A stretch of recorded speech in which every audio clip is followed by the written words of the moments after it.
Et en termes de nombre d'habitants, de superficie, des écoles? En termes Nous sommes là un d'habitants, peu vous dans le avez, bilan, hein. Ou alors, si vous voulez, c'est vous vrai que êtes nous dans demandons la, la fille signalétique de Yabassi, mais nous disons être en face de monsieur le maire, qui saura nous donner ces métriques.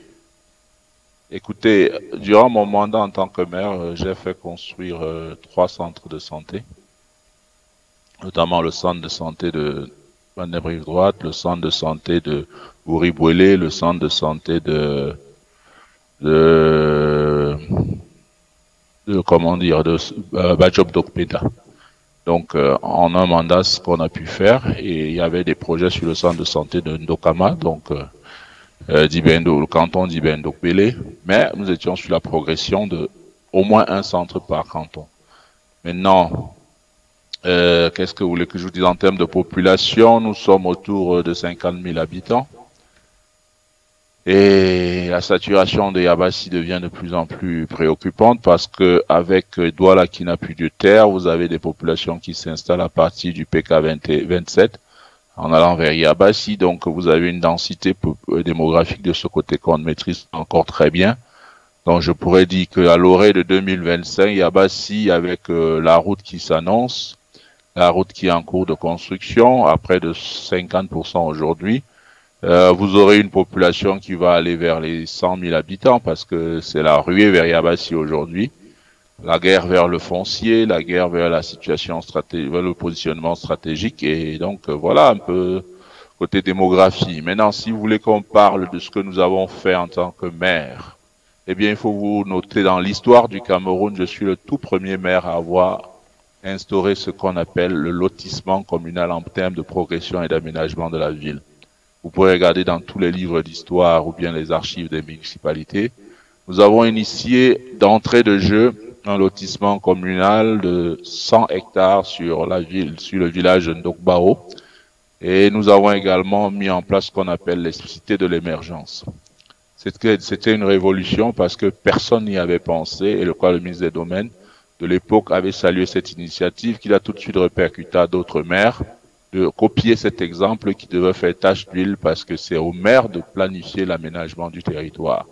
Nous avons été également pionniers de ce qu'on appelle les stations solaires en proposant un champ solaire de 50 hectares qui avait été approuvé par le ministre Basile Atanganakuna.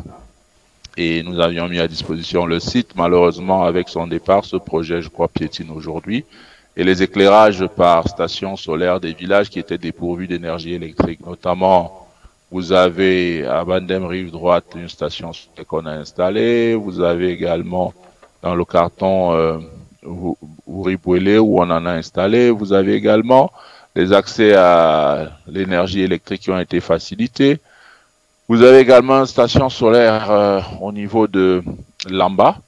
Donc, je peux dire que nous avons mis en place 4 projets de stations solaires, dont 3 ont été réalisés à Lamba, à Nokati, à Bouri-Bouélé, ainsi que notamment il devait avoir également à Ndokbangenge. Ndokbangenge en instance, donc le mandat étant terminé, on n'a pas pu le faire.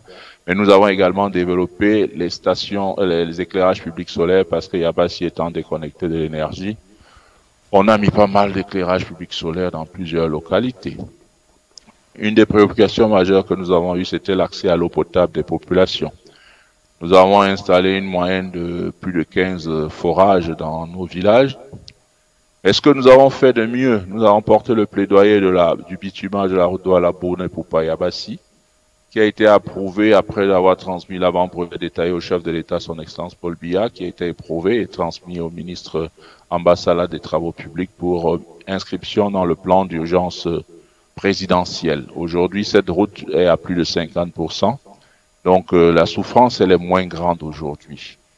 Vous avez également des projets que nous avons conduits tels que le désenclavement de plusieurs bassins de production, notamment désenclavement des quartiers tels que Ngonfi, Banunga, Malende, etc., des zones qui n'étaient plus vivables, habitables, qui sont redevenues, comme on dit, localités telles que Konjok. C'est vrai que les travaux traînent de ce côté, le prestataire qui a ce marché n'a pas encore opérer significativement, mais les fonds sont disponibles. Bon, qu'est-ce que vous voulez que je vous dise encore? L'aménagement du territoire est une réalité qui est de plus en plus vivable. Les stages de vacances, les arbres de Noël. Bon, c'est dommage que cette année, les papas et les mamans m'ont dit qu'il n'y a pas eu d'arbre de Noël. Donc, côté infrastructure, nous avons fait de Yabassi une ville en mutation profonde. Merci.